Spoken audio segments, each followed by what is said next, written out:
Hey everyone, welcome to Plants and Politics. I have an update to share about one of Trump's Capitol insurrectionists. It's time for an episode of Where Are They Now? Matthew Bledsoe was arrested. Patrick Montgomery was in court. Jonathan Manapa will stay in federal custody. No, I don't take responsibility at all.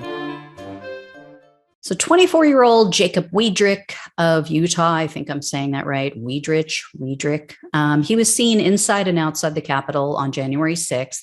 He entered the Capitol through a door that officers had tried to barricade.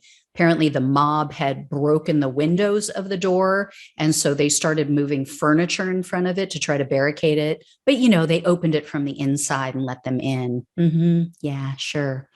Anyway, he was seen and heard on video yelling. He was saying things like, quote, "It's wartime, charge the motherfucker," and, quote, "We ride for Trump, we die for Trump."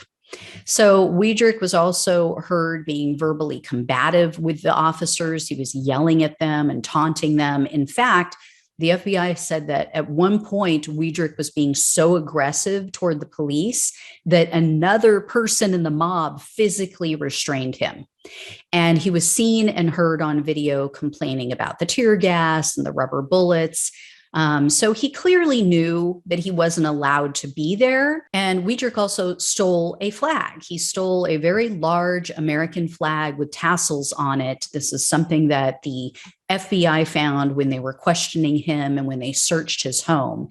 And speaking of the FBI interview, Wiedrich lied to investigators multiple times. He told the police that, number one, the officers didn't try to stop them from entering the Capitol. He also lied and said that he saw no property damage or violent confrontations with officers. And he claimed that he only went about 10 feet into the building and then he turned around and he left, even though they have him on surveillance video going all the way to the Senate wing of the Capitol. So the day after the domestic terrorist attack at the Capitol, after Wiedrich had some time to calm down, reflect on his actions and behavior, he made a Snapchat video.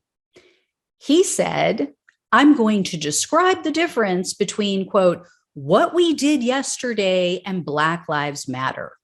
And then he goes on to say, quote, "We marched to the Capitol, broke a few windows, but we made a statement that we won't put up with this fraud, the election of 2020. So let me get this straight. So this guy is basically saying, and others like him, that it's totally legit to physically and verbally abuse officers of the law, to cause millions of dollars in damage to a government building, and to literally terrorize people inside that building for something that is as real as Santa and the Tooth Fairy.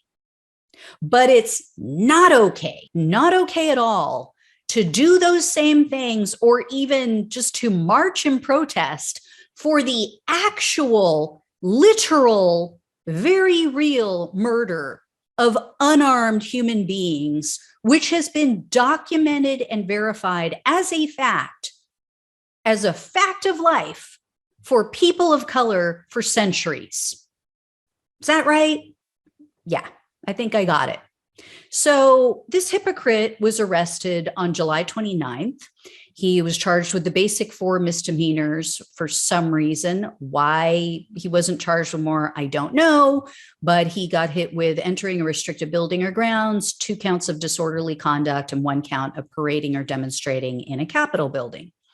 Like I said, why he wasn't charged with theft of government property, civil disorder, I have no idea. But anyway, maybe he should consider that white privilege a little bit. So Wiedrich did write a letter of apology to Capitol Police, but that was only after he was arrested. So it took him 6 months, apparently, and his hands being cuffed behind his back to realize, maybe I did something wrong. So Wiedrich took a plea deal. He pleaded guilty in October to 1 count of parading in a Capitol, prosecutors were asking for 3 months in prison, 3 years of probation. So Judge Thomas F. Hogan was the judge that presided over this case. He voiced his concerns to start off that the prosecutors were going too easy on these January 6 defendants. You think? But then he makes this bizarre statement that the law only gave him the option of ordering incarceration for this guy or probation, but not both. Hogan said, quote, "I'm not going to sentence you to incarceration in jail. My inclination is to do that. All I do by that is give you a month, you're free. There's nothing else. You're not responsible to the court for anything." What the hell is he talking about? What is this guy talking about? I don't understand how he can say that when we have literally seen other January 6 defendants be sentenced to confinement and then probation. What is this guy talking about? And then Judge Hogan tried to reason away Wiedrich's behavior by saying, quote, "I think you were a young man easily misled." And this is what really bothers me the most and lets me know that this guy is absolutely going to continue with this election fraud fairy tale. And God knows what he's going to do, because Wiedrich told the judge that he's still passionate, quote, passionate about politics. But now he plans to do it the right way. He's going to focus on local politics and attending school board meetings. We all know what that means. That's code for I still believe Donald Trump's lies, and I listen to Steve Bannon's podcast. And Bannon and Trump have me convinced that I need to help the Republicans rig the next election by pressuring and ousting people who aren't willing to go along with their bullshit, who aren't willing to lay down and go along with their white fright fantasies about COVID and critical race theory and the stolen 2020 election. So Judge Hogan, I don't know if he just doesn't get it, if he's just not paying attention, because he sentenced Wiedrich to 3 months of Netflix binging, basically, otherwise known as home confinement. So he gave him 3 months of home confinement, 3 years of probation. And the judge said, "Oh, I'm giving you a long probationary period because we need to keep an eye on you during the next presidential election." So he wouldn't, quote, fall victim to following false gods again. And then he told Wiedrich, quote, "This is the first time I've ever heard an American saying that they would die for a political candidate. Maybe this is common in other countries like dictatorships and monarchies, but not in America." And he said, quote, "I hope you understand that you have to read and understand the issues, both sides, and not follow false information." Really?